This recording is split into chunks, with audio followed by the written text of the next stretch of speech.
رجاء بلاش تفوت وجبة العشاء.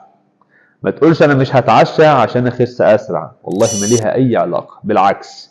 مش هتتعشى هتلاقي نفسك هبطان، تعبان، دايما جعان طول الليل، مش عارف تنام، ممكن كمان بسبب الجوع، مزاجك وحش، هتلاقي نفسك مش قادر تتمرن كويس. تفويت الوجبات هيأثر بالسلب على حاجات كتير جدا كانت ممكن توصلك أسرع للنتيجة اللي انت عايز توصل لها. وانك تفوت وجباتك هيخلي الدايت حاجة صعبة جدا عليك ومرهق جدا عليك، واحتمال كبير جدا ما تكملش.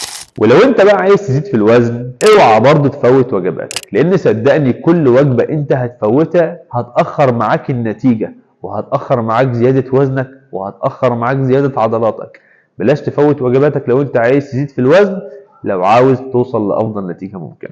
بيقابل مشكلة للناس اللي محتاجة تزيد في الوزن، انه ايام التمرين يكون برضو بياكل كويس جدا ومحافظ على وجباته كويس جدا، ولكن يجي ايام الراحة من التمرين يوقع وجبة او اتنين من وجباته ويسأل نفسه في الاخر انا ما بزيدش في الوزن ليه؟